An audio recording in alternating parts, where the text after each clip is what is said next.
এমন মুচমুচে spicy tasty dosa বানিয়ে নিন কম খরচে কম ইনগ্রিডিয়েন্টসে, তাও কিনা আবার হাই প্রোটিনযুক্ত ধোসা। আজ বাড়িতে থাকা কিছু সামান্য উপকরণ দিয়ে এইরকম একটা টেস্টি স্পাইসি ধোসা বানিয়ে নিলাম। নমস্কার বন্ধুরা, সবার প্রিয় বাঙালির কিচেনে তোমাদের স্বাগত। তাহলে চলো এরকম মুচমুচে টেস্টি স্পাইসি ধোসা বানিয়ে নেওয়া যাক। তো সবার প্রথম নেবো একটা বড় পাত্রের মধ্যে নিয়ে নেব 1 কাপ পরিমাণ কাঁচা ছোলা, হাফ কাপ পরিমাণ নেব গ্রিন মুগ ডাল, যতটা মুগ ডাল নিয়েছি ঠিক ততটা পরিমাণে নেব বিরিকলাইয়ের ডাল। বিরিকলাইটাকে অনেক জায়গায় মাসকলাইও বলে থাকে। এইবার নিয়ে নেব ঠিক 3 বাটি পরিমাণ চাল। এই হচ্ছে নর্মাল চাল, যেটা আমরা প্রতিদিন ভাত রান্না করে খাই। এবার দেখো চাল ডাল সমস্ত উপকরণগুলো জল দিয়ে ভালো করে ধুয়ে নিয়ে এটাকে জল দিয়ে সোক করতে দেব।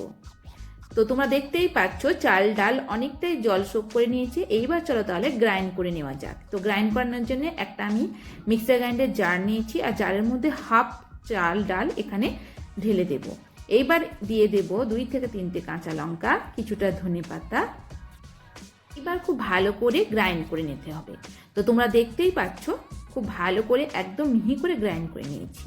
এইবার চলো তাহলে এটাকে একটা পাত্রের মধ্যে ঢেলে নেওয়া যাক। ঠিক একইভাবে সমস্ত চাল ডাল আমি গ্রাইন্ড করে নিয়েছি। এইবার দেখো এখানে আমি নিয়েছি একটা ছোট মতো কড়াই, আর কড়াইয়ের মধ্যে দিয়ে দেব তেল।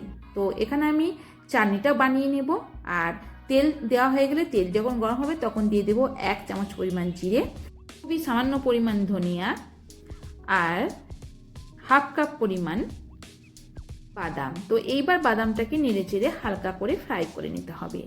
এইবার দিয়ে দেব 3 থেকে 4টা কাঁচা লঙ্কা, তোমরা চাইলে এখানে শুকনো লঙ্কা ব্যবহার করতে পারো।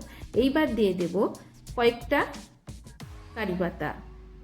সমস্ত উপকরণগুলো আরও একবার ভালো করে হালকাভাবে ফ্রাই করে নিতে হবে। তো এগুলো আমার ফ্রাই হয়ে গেছে।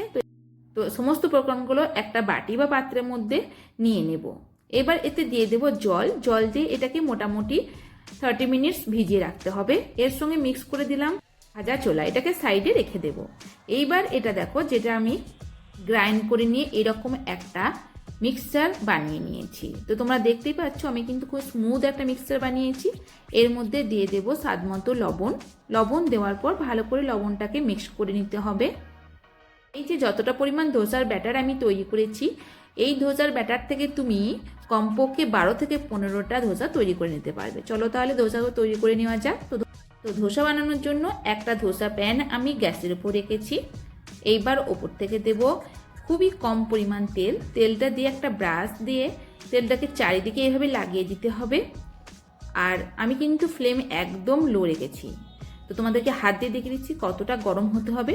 ঠিক এই রকম গরম হলেই তবে আমি ব্যাটারটা এখানে দেব, না বেশি গরম হবে না বেশি ঠান্ডা থাকবে। তো 1 চামচ পরিমাণ ব্যাটার আমি তাওয়ার মধ্যে দিয়ে দিলাম। এইবার বড় চামচের নিচের দিকটাতে এইভাবে কিন্তু চারিদিকে ধোসার ব্যাটারটাকে তাওয়াতে লাগিয়ে দিতে হবে। যদি প্যানটা বেশি গরম হয়ে যায় চামচের নিচেতে ধোসার ব্যাটারটা গুটলি মতো বেঁধে যেতে পারে, সেই জন্য প্যানটাকে একদম হালকা করে গরম করে নিতে হবে। তো ধোসা ব্যাটারটা আমি চারিদিকে ছড়িয়ে দিয়েছি। এবার ওপরে দিয়ে দেব অনিয়ন। যদি তোমাদের পেঁয়াজ খেতে ইচ্ছে করে তবেই দেবে, যদি প্লেন বানাতে চাও তাও তোমরা বানাতে পারো।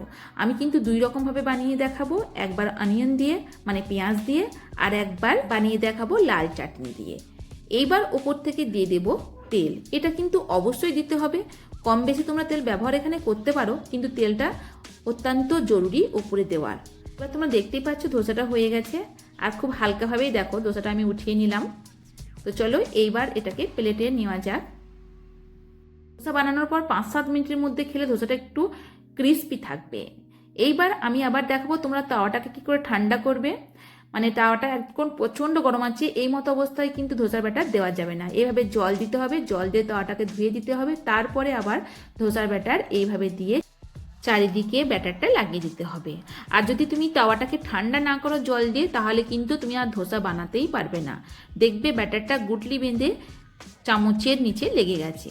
এইবার দিয়ে দিলাম ওপর থেকে তেলটা দেওয়ার পর দেখো ধোসার চারিদিকে ব্রাশ দিয়ে তেলটাকে এইভাবে লাগিয়ে নেব প্রথমে। এইবার ওপরে দিয়ে দেব লাল চাটনি। তো লাল চাটনি আমি আগে থেকে বানিয়ে রেখেছিলাম। এই লাল চাটনিটা ধোসার ওপর এইরকম ব্যবহার করলে খেতে দারুণ সুন্দর লাগে, খুবই স্পাইসি লাগে ধোসাটা খেতে। আর লাল চাটনিটা আমি বানিয়েছি শুকনো লঙ্কা, টমাটো, রসুন, ছোলা, চিনি, তেঁতুল দিয়ে। এবার দেখো এটাও হয়ে গেছে, এটাও আমি প্লেটে তুলে নেব। দেখতে দেখো খুবই মুচমুচে লাগছে, খেতেও ঠিক ততটাই সুন্দর। গরম গরম খেলে এর স্বাদ কিন্তু তুমি ভুলতেই পারবে না। আর এইদিকে দেখো চাটনিটাও আমি তৈরি করে নিয়েছি। তো এইবার চলো ধোসা দিয়ে চাটনিটা তোমাকে খেয়ে দেখাবো। আশা করছি এরকম একটা হাই প্রোটিন রেসিপি তোমাদেরকে খুবই ভালো লাগবে। বানাতে খুবই সিম্পল, খুবই ইজি। ভালো লাগলে লাইক কমেন্ট অবশ্যই করবে আর সাবস্ক্রাইব করবে চ্যানেলটাকে। Thank you.